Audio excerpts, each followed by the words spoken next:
Assalamu alaikum everyone, welcome back to my channel. আশা করি সব ভালো আছেন, আমিও আলহামদুলিল্লাহ অনেক ভালো আছি। তো আজকে একটা ভিডিও নিয়ে এলাম, আশা করি আপনার কাছে ভালো লাগবে। আর দেখতে পারা এখানে প্রচুর পরিমাণে মাটি। তো এই মাটিগুলা প্রায় 5 বছর হয়ে যায়, 4 বছরের উপরে প্রায় 5 বছর হয়ে যায়।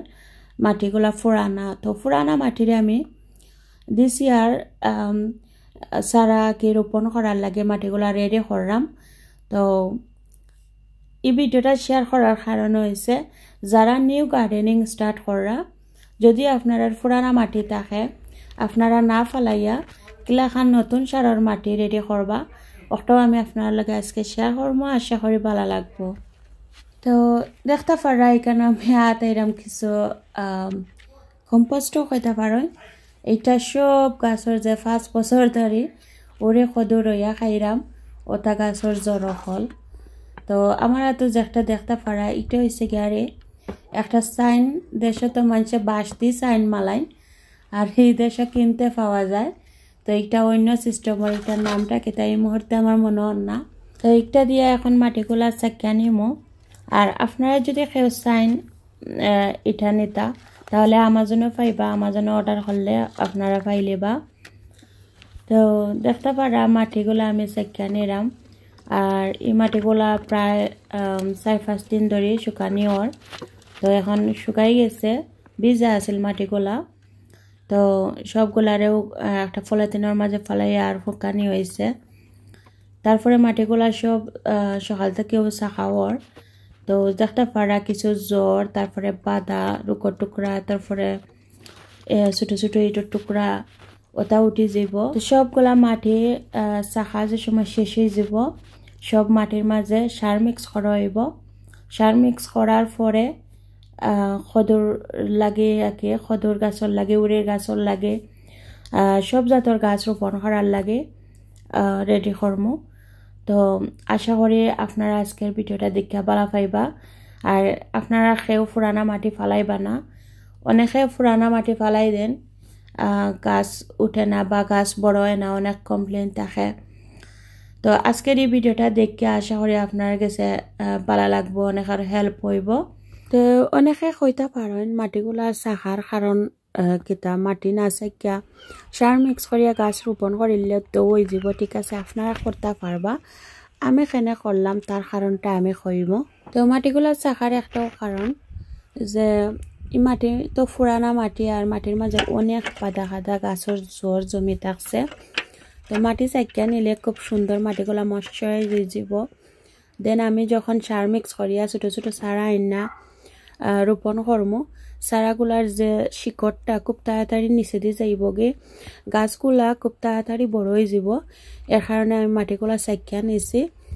আর গাছর মানে বাইর যেটা কি বাইর দিতে সকাল বাইর দিব, আর গাছ বড় হয়ে যাব।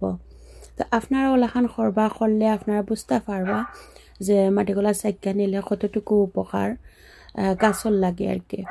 তো কষ্ট করে চাকিয়া নিলে কি গাছর লাগে অনেক ফায়দা, যার কারণে আমি চাকিয়া নিলাম। আপনারা করলে হয়তো বুঝতে পারবা গাছর কতটুকু ভালো হয়। তো এইখানে দেখতে পারা একটা সার আনছে, ফিশ ব্লাড অ্যান্ড বন। তো ও সারটা পুরানা মাটির মাঝে মিক্স করমো, আর মাটির একটু আগে ভিজাইয়া নিচ্ছি। তো ভিজাইয়া নেওয়া এর সামান্য পানি দিয়ে একটু ভিজা ভিজা করিয়া নিচ্ছি। এখন ও মাটির মাঝে যে বড় টবর মাঝে যে মাটি দেখতে পারা, ও মাটির মাঝে 1 গ্লাস মানে ওটা powder Nimo, fish blood and বনের পাউডার নিমো, নিয়ে মিক্স করবো ভালো করে।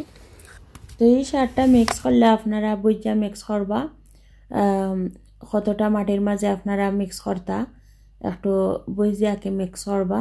তো এখানে ও যে টবর মাঝে যত মাটি আছে এটার মাঝে 1 গ্লাসও দেওয়া হয়েছে, আর দেওয়া হয়েছে না 1 গ্লাস দিয়া। তো নাগামরিচর চারা রোপণ করার লাগে আর কাঁচামরিচর চারা রোপণ করার লাগে রেডি করলাম। তো মাটির মাঝে পালা করে সারগুলা মিক্স করা ওর বালা করে মিক্স করা লাগবে, কোনো আনো বেশি থাকে যাব, কোনো আনো কম থাকে যাব।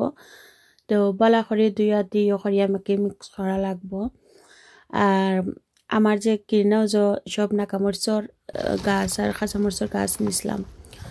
তো ছোটো ছোটো চারা যেগুলো কি ছোটও নাই, বাঁকা বড় হয়ে গেছে। মরিচ তো অনেক দিন ধরে দৌড়েরই কিন্তু গড় থাকতেও ধরছে বাক্কা মরিচ সকল ধরছে তো আজকে এগুন তোরাই না রোপণ করিলে এগুন গ্রিন হাউসও আছে তো এই মাটিয়া কি কাবার হয়েছে না আর কিছু মাটিয়াই না তো ফিশ ব্লাড এন্ড বোন যেটা ওটা পাউডার দেওয়া আর দিয়া আবার মিক্স করিয়া তো আর একটু বলও হইব তো দেখতে পারা ছোট ছোট সারা জানে এগুন তাকি গড়া থাকতে অনেক মরিচ খাওয়া হয়েছে তো দিছি আরো লাগে এগুন সারা তুলছিলাম তো গড়া থাকতেও মরিচ অনেকটা ধরছে তো একটা দেখতে পারা জ্বরগুলা বেশি ফেসি গেছে বেশি ফেসার কারণে একটা বালতির মাঝে পানি নিয়ে আর গাছের যে জ্বরের যে মাটিগুলা আছে মাটিগুলা হাত দিয়ে একটু করিয়া মাটিগুলা ছাড়িয়া আর জ্বরগুলা আলাদা করা হয়েছে তো দেখতে পারা গাছের কোনো প্রবলেম হইতো নাই তো গাছ দিয়ে একটা পাতা জ্বরতে পারে বাট গাছ মরতো নাই আমি এক সপ্তাহ পরে গাছগুলা কিলাখানা আছে মরছে নিনা বাঁচিছে আপনারা দেখাইমু গাছগুলা রোপণ করার পরে আমি গ্রিন হাউসে যাইমু এক সপ্তাহ পরের আপডেটটা দিমু আপনারা সাথে থাকা তো কয়েকদিন আগে একজন বইনে আমার জিজ্ঞাসলা যে তানোর নাকার গাছ হয় না আর সেরা তোলার পরে রইলে মরি যায় তো তাই বহুত কষ্ট করি নাগার সেরা তুলছেন তোলার পরে মাটির মাঝে সার মিক্স করিয়া তাই আগে করিলেছেন নাগার সারা আগুন রইলেছেন তারপরে গাছর ফাতা উতা লাল হয়ে গেছে আর গাছও চলাই লই গেছে কারণটা কেতা তো কারণটা হইল গিয়ারে আপনার যে সারটা মিক্স করছেন সারের পরিমাণটা বেশি হয়ে গেছে যার কারণে ছোট ছোট সারা জারছে না সারার মাঝে বেশি সার পড়ে গেছে আর গাছ ছোটোর কারণে গাছে আর জারছে না ফাতা উতা লাল হয়ে গেছে তো আপনারা যারা নিউ আগে গার্ডেনিং স্টার্ট করা আপনারা যদি ছোট ছোট চারা রোয়ানির আগে মাটির মাঝে কেমিক্যাল জাতীয় বা সার যেতেও মিক্স করেন আপনারা বুঝে মিক্স করবা মাটির পরিমাণ বেশি দিবা না বেশি দিলে অনেক সময় দেখা যায় যে গাছে মানে ছোট ছোট চারা কিন্তু জারে না বেশি হয়ে গেলে তো গাছগুলা রোয়ানির পরে দেখা যায় গাছের পাতা উতা লাল হইয়া বাদে গাছগুলা মরার সম্ভাবনা বেশি হয়ে যায় তো আপনার কতটুকু মাটির মাঝে কতটুকু সার মিক্স করতা অনেক সময় লেখা থাকে ইয়োর মাঝে যে সার আপনি মিক্স করতে ওটার মাঝে প্যাকেটের মাঝে লেখাও থাকে আপনারা দেখিয়া বুঝিয়া মিক্স করবা তো মিক্স করিয়া গাছগুলা রোপণ করবা তো দেখতে পারা আমি গ্রিন হাউসে আইছি প্রায় এক সপ্তাহ পরে আমি গাছের আপডেটটা দিব আমার গাছগুলা কিলাখান আছে তো দেখতে পারা এখানে একটা আইডিয়া আমি আপনারা দেখাইলাম আপনারা কইবা আইডিয়াটা ঠিক আছে নি দেখতে পারা ইনো ছোট ছোট সারা লাগে একটা শেলফ বানাইছি তো এই শেলফটা বানানোর আইডিয়াটা কিলাখান হয়েছে আপনারা মানে জানাইবা আপনারা চাইলে ওলাখান করতে পারবা ছোট ছোট সারার লাগে ওলাখান শেলফ গ্রিন হাউসের ভিতরে বানাইয়া আর ওলাখান সারা নিয়া তৈলে আমি মনে করি ভালো হইব তো দেখতে পারা এক সপ্তাহ পরে আমি এখন দেখাইলাম আমার গাছগুলা কিলাখান আছে সবগুলা গাছ যে রোপণ করা হয়েছিল আলহামদুলিল্লাহ গাছ একটাও মরছে না এখনো কয়েকটা পাতা ঝরছে আর কিছু পাতা আমরাও ফালাইয়া দিচ্ছি আর কিছু পাতা ঝরি গেছে তো সব পাতা আবার ঝরছে না কয়েকটা পাতা ঝরছে আর কিছু আমরা আগে হাত দিয়েও কিছু ফালাইয়া দিছি গাছের যে আবার ডেম ছাড়ার লাগে ও যে দেখতে পারা একটা নাগামরিচ ধরছে এই নাগামরিচটা ডালটা কি যেনে গাছ পাড়াইছিলাম নাগামরিচের ডালটা কি একটা গাছ হয়েছিল ও গাছের মাঝে আমার মরিচ ধরছে তো বাক্কা দিন হয়ে যার লাল হয়ে গেছে আমি এখন গরনি মুগি ফারিয়ানি মুগি আর কি আর দেখতে পারা আমার চেরি চিলির গাছ কাঁচামরিচের গাছ আলহামদুলিল্লাহ সব গাছও বালা আছে একটা গাছ এখনো মরছে না আমি যে বাড়া আনছি আর বাক্কা তো কয়েকদিন হয়ে গেছে বাড়া আনছি এখনো গাছের কোনো প্রবলেম হয়েছে না জাস্ট কয়েকটা পাতা ঝরছে তে স্বাভাবিক এটা ঠিক হয়ে যাব কারণ গরম আছিল গরমের মাঝে আর বাড়া আনছি একটু তো ঠান্ডা তো লাগছে না নি তো গাছ পাতা ঝরছে গাছের তো কয়েকদিন বাদে দেখা যাইব যে আবার ডেম ছাড়িয়া গাছ ঠিক হয়ে গেছে তো অনেকে দেখতে চাইছিল আমার গ্রিন হাউসের ভিতরটা আমার গাছগুলা কিলাখানা আছে বা অনেকে টেনশনও করছেন আমার গাছ নিয়ে মরে যায়, এত ঠান্ডা, প্রচুর পরিমাণে ঠান্ডা রয়েছে।